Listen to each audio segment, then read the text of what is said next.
Michael held her soft, curvaceous body, feeling every curve tremble under his strong hands.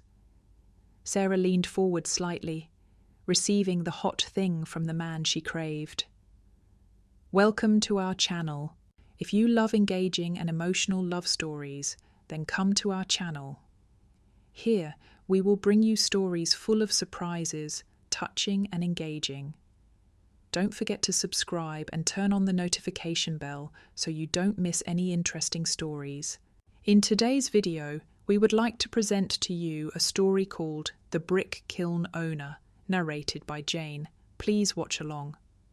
Michael, a man in his 40s, is still single, partly because of his eccentric personality and partly because of his unattractive face.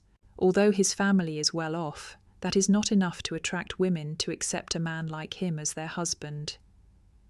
He has been introduced to many women on blind dates, but each time the meeting ended in humiliation. Some people left halfway, and some were so angry that Michael threw a glass of water in his face. They said that he was completely different from what was introduced, and that he had too many high demands. It was pitiful, but everyone ignored him. As the owner of a brick kiln all year round, Michael sticks to his job. Despite his dirty appearance due to the dust and sand, his economy is very stable. With no wife or children, he doesn't know where to spend his money, so he saves it every year. Now he has a fortune of billions, something that few people in this poor countryside dare to dream of. In those years, when brick kilns were not yet banned like now, his village had nearly 10 brick kilns, but Michael's kiln was always the most magnificent. The loading and unloading workers worked hard all day. His bricks were popular because of their good quality, reasonable prices, and reputation for on-time delivery. To make his work more convenient, Michael built a shack next to the brick kiln to eat, sleep, and watch over when it was sunny, or when the kiln was being fired. Tonight, like every other night, he stayed at the kiln. It had been raining non-stop for weeks, the rain rotting the soil and sand. For the brick-making business, this kind of rain and wind was like a nightmare. He was always worried about whether the unburned bricks would get wet or not. While checking around the kiln, he suddenly heard a loud thud from the road. Pointing his flashlight at the sound, he saw a figure lying on the side of the road next to a bicycle with its wheels still spinning. "Oh my God, who is it? How miserable!" he shouted as he ran closer, shining the flashlight on the person's face. He realized it was a strange girl, unconscious. Without thinking much, he carried the girl into the shed, then turned back to put the bike away in a corner. The girl was quite young, probably in her early 30s, with a bright face. He couldn't help but wonder why, in this rainy weather, she was wearing only a short-sleeved shirt and cloth pants, not even a raincoat. The girl's body was soaked, looking like a drowned rat, but it was that wetness that made him unable to help but be moved. The woman's body revealed her smooth curves, making his heart beat erratically. However, leaving her lying there wet like that was not good, so he quickly grabbed the new work clothes he had just bought to change her into. When the old clothes were removed, the girl's body gradually revealed itself before his eyes. White skin, red lips, and curves that were captivating. She lay there breathing lightly, her breath rising and falling in a mesmerizing rhythm. He swallowed his saliva, constantly trying to control his rising desire. Fortunately, his mind was still strong enough. After changing, he took a bottle of essential oil and rubbed it on the girl's temples, stomach, arms, and legs, then covered her with a thin blanket. The wet clothes were hung out in the corner of the shack. He made a cup of ginger tea and gently shook the girl awake. "Hey girl, wake up." The girl slowly opened her eyes, slightly confused when she saw a strange man in front of her. "Who are you? Where are you going in the rain and wind at night, and why are you lying on the street?" "Uncle." "Who are you?" "I'm Michael, a villager. I was guarding the brick kiln when I saw you in trouble, so I brought you here." The girl looked around. then glanced at her clothes hanging by the door. Looking down, she realized she was wearing strange work clothes. Her face was slightly red. She shyly asked, "My clothes?" "They're all wet. I'll get you some dry clothes to change into. Don't worry, they're new. No one has worn them yet." The girl lowered her head, a bit confused but also grateful. After a while, she began to tell about her situation. Her name was Sarah, 37 years old, from the neighbouring village. She lived with a cruel husband who not only often scolded her, but also beat her. Unable to bear the misery tonight, she returned to her parents' house. Riding her bike in the rain and wind, she lost control, fell onto the road and passed out. Hearing the story, he nodded in deep sympathy. The atmosphere became quiet. Seeing her constantly pulling the blanket because of the cold, he stood up to find some dry branches. The fuel for the brick kiln was always available, so he quickly lit a small fire in an aluminum pot. "Sit down here and warm up a bit to avoid the cold." "Yes, thank you." He handed her another cup of ginger tea he had just made. "Here, a cup of ginger tea. Drink it." The girl took the cup of water, her eyes revealing gratitude. When thinking about her husband, Sarah suddenly felt sad. A stranger like Michael treated her so kindly, while the husband she had lived with for years only brought her suffering. Sarah's eyes filled with tears. Michael, who had little contact with women, was embarrassed and didn't know what to say. He changed the subject. "You're almost 40 this year." "Yes, almost." "No, I think you're still very young. Just now I thought you were probably just over 31. "You flatter me too much," Sarah said with a sincere smile. "I'm telling the truth. I've never complimented or flattered anyone before." Sarah chuckled and asked back, "Where's your wife? Why isn't she here with you? Why is she leaving her husband alone in the field at this hour?" "I'm not hiding anything from you. I don't have a wife or children." "You're joking." "Why would I joke with you?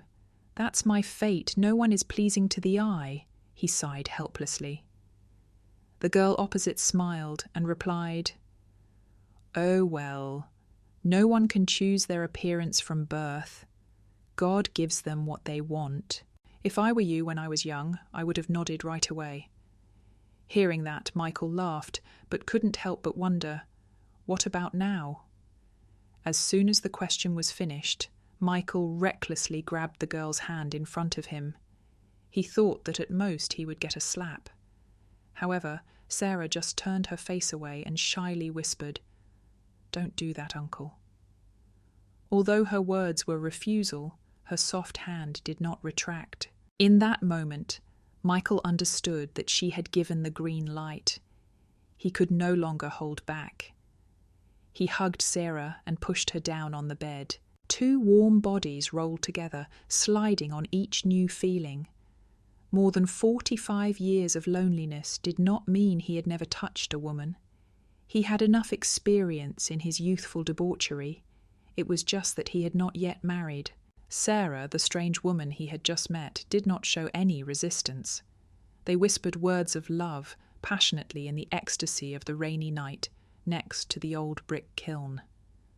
The wind was still howling, the rain was still falling, but inside the small shack, two strangers were immersed in the fusion of passionate love. Sarah woke up first at dawn. She put on her still damp clothes, put on the paper raincoat that Michael had prepared, and quietly cycled back to her parents' house. On the way, her mind kept thinking about what had just happened. Maybe it was all just a dream, Sarah struggled internally. Guilt welled up in her heart. She never thought she would have an affair, especially with a stranger. But then she made excuses. It was because my husband beat and scolded me so much that I couldn't control myself. When she got home, Sarah found an excuse to explain to her relatives.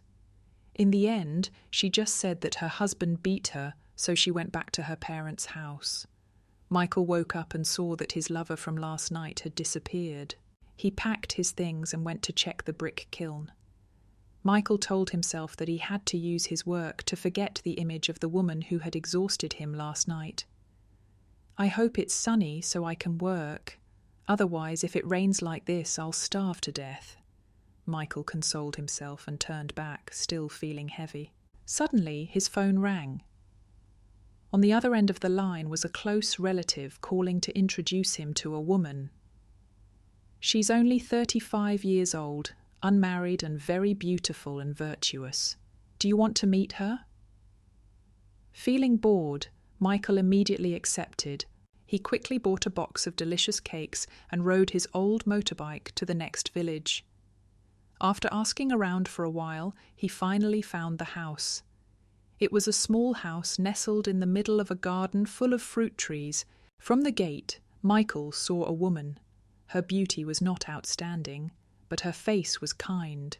Her body was full of breasts and curvaceous hips, just his type. Michael called out loudly, "Miss Julia! Miss Julia!" He had to call out 3 times before a voice answered from inside. "Who is it?" The gate was slightly open and the woman appeared with a hesitant expression. "Sir, who are you looking for?" "May I ask if this is Miss Julia's house?" "Yes, please come in." Michael walked in, but he couldn't help but feel that there was something strange about this woman. Miss Julia is not married and is already this old, which made him wonder, there must be something wrong with a woman at this age who hasn't married and had children. The two sat across from each other in the small house. Julia poured hot tea from the garden, freshly picked, for Michael. He took a sip and said, "The tea is so delicious." Michael smiled and continued, "My name is Michael, from the next village. My Aunt Ivy introduced you to me, so today I brought a box of cakes to visit, conveniently to get to know and understand you." He spoke clearly, but his attitude was somewhat urgent, as if he was afraid of wasting time. Actually, Michael was too familiar with failed blind dates, so this time he decided to get straight to the point. Although there was not much hope left, he still wanted to please the relatives who always cared about him and arranged matches for him. Julia silently listened to Michael's somewhat sad words. Her face had a hint of sadness. The corners of her eyes suddenly welled up with tears. Michael was startled, not thinking that his words would make her so emotional. "Oh, I'm sorry if I offended you. That's my personality. I'm used to speaking a bit rudely." Julia shook her head slightly, wiping away her tears. "It's okay. I just remembered a sad past." Michael hesitated. "If you don't mind, just share. I'm willing to listen." Julia's sad story gradually unfolded. When she was young, Julia fell deeply in love with a man from the same village. The love affair lasted for many years, sweet but also full of risks. They were curious to learn everything about each other and finally crossed the line, eating rice before the bell rang once, then a second time, a third time. Julia became pregnant, and the two decided to introduce each other to their families. But things did not go as smoothly as they had expected. Julia's lover's family, being conservative, did not accept an unmarried girl who was pregnant. "A girl like that would only bring shame to this family," they said. The boy's family threw her some money, forcing her to have an abortion. Julia refused. She believed that the baby was life, the love of the two. But the contemptuous words and cold eyes from her lover's family haunted her constantly. "If you keep giving birth to the baby, we will spread the news throughout the village, ruining the reputation of this family." Listening to the young man's mother, he tricked Julia into taking abortion pills, then decisively left her. The story did not end there. When Julia's family found out, they were also disappointed. "You have humiliated this family, made us lose face in front of the neighbours." The scoldings continued to pour down on her. Julia locked herself in dark days, blaming herself, hating her ex-lover, and heartbroken for the unborn child. Now, Julia faced Michael. She still could not hide the warm tears rolling down her wrinkled cheeks. After listening to the story, Michael could only sit silently.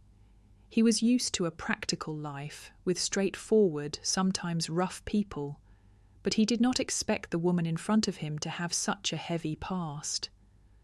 "You don't deserve to suffer like that," Michael said softly. That simple sentence made Julia slightly raise her face to look at him. For the first time, she saw in the eyes of the man in front of her not only superficial roughness, but also sincere sympathy. They looked at each other silently, letting the space sink into the sound of the wind from the garden outside. Many times she wanted to end her life, but her parents stopped her. They thought so much about her that they got sick and passed away. Before they died, they still told her to live a good life, that someone would love her and make it up to her. That was why her speech was a bit faltering, her thinking was a bit slow, making Michael think that she was not normal. Miss Ivy also went to see Julia, talked about Michael in advance, introduced him a lot, neither praising nor criticizing him. Now that they have met, she had predicted what would happen. The two talked and confided in each other about everything in the world. Two lonely people, two withered hearts, had become more vibrant. They seemed to have found rain to water their souls that were increasingly lacking in love. Michael sympathized with what Julia had gone through. Julia understood how the man in front of her had suffered from emptiness and loneliness because she was not much different from him. The bond that connected the two, love, blossomed. They came together as if by fate, two mismatched pieces, but both knew how to change themselves to better suit their other half. His plump, curvaceous body made him crazy. Michael's strong body, endurance, strength, and flexibility in love also made her immersed in the sea of love. They were entangled with each other day and night. Since getting married, Michael's business has been stable and has developed even better. The orders never run out. He had to build another brick kiln next to the old one to keep up. Working hard in the fields all day, but in return at noon and at night he has delicious meals and sweet soup, a beautiful wife waiting for him at home, making all his fatigue disappear. He loves his wife, cares for her so much that anyone who looks at her is jealous. The day Julia became pregnant, Michael was as happy as if he had found gold, and even more. He could buy gold, but he could not have children. He loved and cared for his wife more and more thoughtfully and attentively, but it was not enough. He could not worry about his wife and manage 2 brick kilns at the same time. His parents had passed away, his siblings were far away, and he did not know who to ask for help. He remembered Miss Ivy, who had helped him find a wife that he loved so much. Michael asked her and Sarah to take care of him, because asking her would be embarrassing, and asking Sarah would make him lose his feelings. So he asked her and paid her to take care of Julia for him when he went to work in the fields. Miss Ivy was easygoing, her children were grown up, and she had no grandchildren, so she was free. There was no reason why she would not accept her niece's request. Michael was also somewhat reassured. He was more passionate about his work, recruited more workers, young and old, male and female, all. He helped many people find jobs and treated them very well. Everyone respected him. That day, there were 2 new workers from the neighbouring village. He was surprised to see that one of them was Sarah, the woman he had slept with on a rainy night. Sarah was no stranger. She knew very well that this was his brick kiln, but she still wanted to work. From that day on, even though her husband came to her house to ask to take her home, treated her and her child better, that drunkard could not change his character overnight, especially when the alcohol was strong in his breath. He returned to his old nature. He did not even care about his wife's affairs. No matter how much his wife begged, seduced, or stimulated him, he ignored her, grumbled, and even cursed her. That made Sarah remember even more those moonlit nights, the emotions in the shack next to this brick kiln. The two people seemed to not know each other, but they understood each other quite well. They couldn't help but secretly glance at each other, each with a different thought, but both were deviant, contrary to the way of life. They both could not forget that rainy night. It was just that each had their own life. Both realized that it was wrong. The work here, although the salary was high, was quite hard. The brick kiln was hot and dusty. Anyone who was not used to it could easily get sunstroke, heat stroke. On the first day of work, Sarah couldn't stand it. She was carrying 3 bricks in her hands when she collapsed, sweat pouring out like a shower. She lay still on the ground, unconscious. Michael was climbing up the kiln to check for cracks. Seeing that scene, Michael quickly jumped down. He picked Sarah up and carried her into the shed. Everyone was a bit surprised, but thinking back, the boss saw the worker had heat stroke. Helping to bring her to a cool place was also normal. A woman followed him, helped Sarah take off some clothes and wiped her body. Michael saw that scene and was confused and agitated, not knowing what to do. So he went in to make her a cup of ginger tea. The woman massaged Sarah's legs and arms for a while, and she became more awake. After finishing the ginger tea that Michael made, the woman asked him for permission to return to work. Only the two of them were left in the familiar scene. It was not raining, not cold wind, just 2 hearts beating erratically. The memory that seemed to have fallen asleep suddenly woke up. Why did you come here? Don't tell me it's for you? Oh no, because I want to earn money to pay off my debt. Debt. Who do I owe? My husband gambles and drinks. Now he's in debt. People come to collect the debt.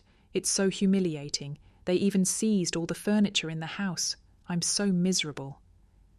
Sarah burst into tears, burying her head in Michael's shoulder and sobbing.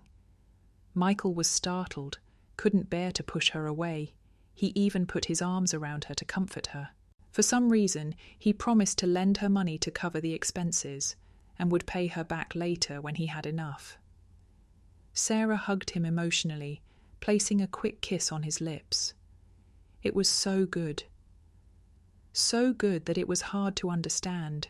Before he had a wife, when he was in love with a woman, he could be so foolish, at most he would lose money. But now he was about to become a father, but his mind was still confused like that. It was impossible. He knew that, but his body did not care. It pressed close to the woman in front of him, enjoying the feeling of touching her. Outside, the workers were still smiling and chatting happily, unaware that an affair was happening right next to them. Sarah lay in Michael's arms. They were wrapped around each other, forgetting all about space. The feeling of anxiety, the fear of being discovered, made their love more interesting and exciting. The soft, gentle sounds emitted were overwhelmed by the loud laughter outside. They were immersed in that moment of burning pleasure, unaware that there was an absent-minded gaze observing them from behind. Until that person dropped the teapot on the ground, a heartbreaking dry sound rang out, black beans scattered all over the floor. Julia, Michael's wife, heard that her husband had been working hard lately, and the sun was so hot, she asked Miss Ivy to cook a pot of black bean tea to bring over for her husband to cool down, but unexpectedly witnessed her husband cheating on her. Julia cried loudly, tears streaming down her cheeks like rain. She never expected that the person who had promised to make up for all the pain she had experienced would be the one to deepen her pain 10,000 times. Holding her pregnant belly, Julia cycled straight home, packing her clothes and belongings. Despite Miss Ivy's repeated inquiries, Julia still did not answer. She only focused on packing everything that belonged to her in this house. Michael ran for a while before arriving home, his clothes dishevelled, his hair dishevelled. Seeing his wife leading the bike with a bag of things behind, Michael immediately knelt down on the ground. I was wrong. Don't leave me. Julia still didn't say anything, turned her face away to wipe away the tears of hurt. Her heart trembled. She had difficulty breathing. Her face was red. Her body stiffened and she passed out. Michael panicked and rushed her to the hospital. His mouth kept apologizing. His eyes were wet. He could not have imagined that this would be the most foolish action of his life. The day he lost his unborn child. The doctor said that he had to abort the baby to save his mother. Julia was already in so much pain, but after the shock of losing her child, she became crazy and couldn't remember anything. The only memory she had was of the child in her womb and her evil, cheating, traitorous husband. The story of his affair with a woman named Sarah was rumoured throughout the village. Needless to say, how much Julia was humiliated. Sarah's husband had no debts. Just because of her craving for something new, she went to Michael, but unexpectedly everything fell apart. Her husband, even without drinking, had a reason to beat her up and send her back to her mother's house. This time, even Sarah's biological parents were embarrassed in front of the neighbours, being known as having a promiscuous daughter, having an affair with a man. Sarah could no longer live in this land, so she had to leave home and go abroad. As for Michael, he was determined not to leave Julia. He felt that he had to be responsible for her. After all, they were still husband and wife, and he was also the main reason why she was in this situation. Moreover, he loved his wife very much. He couldn't just leave her. Regardless of the gossip, sarcasm and ridicule of the villagers, he still worked hard every day, taking care of his crazy wife. But living and working in the countryside, when the villagers hated him, was not easy. His 2 brick kilns had no workers, and he searched and searched but couldn't find any. Women were afraid of being rumoured to be having an affair with him, so they didn't dare to come to work. Men were reminded that they were imitating his bad habits. He was miserable. How could he handle it alone? He was late for appointments, was asked for a deposit, and was fined for breaking the contract. There was no other way. He had to compensate. In the end, he had to sell the 2 brick kilns, put all the money into sending Julia to the city for medical treatment. After 3 years of treatment with Western and Eastern medicine, along with Michael's attentive care, Julia recovered. She walked, laughed, and talked normally again, but that also meant that the sad memories haunted her again. Julia endured alone. She was afraid, afraid and afraid again. She was afraid of men, afraid that the man she called her husband would once again crush her fragile heart. Julia decided to leave him, return to live alone in the old house. It was better to be alone and peaceful than to have someone by her side but worry that he would have an affair, would betray her like what he had done. Michael could do nothing, so he accepted the divorce. He stood on the riverbank, looking up at the 2 old brick kilns, which used to be his pride. He looked back at his hometown, where there were people who stood by him through the most difficult and arduous times. But then he, himself, chose the wrong path. He ignored the consequences to satisfy his animalistic instincts, his trivial desires, so now he has nothing left. No wife or children, the property he had built for years gone down the drain. Every day he had to live under the scrutiny, sarcasm, and contempt of his neighbours. He could only blame himself, his weakness, his blindness. The moment he lost his mind had robbed him of everything. A mediocre person, mediocre to the point of blame, so foolish. Our story today will stop here. Thank you for taking the time to watch the entire video. Hopefully, the details and emotions in the story have brought you interesting and meaningful moments. If you like this video, don't forget to like, share, and leave a comment below the video to let me know your opinion. And don't forget to click the subscribe button and turn on the notification bell so you don't miss any stories in the future. Each of your subscribe buttons and a like will be the motivation to help Jane and the program production team have the motivation to create more attractive videos. And now, see you in the next videos. Wish you a great day.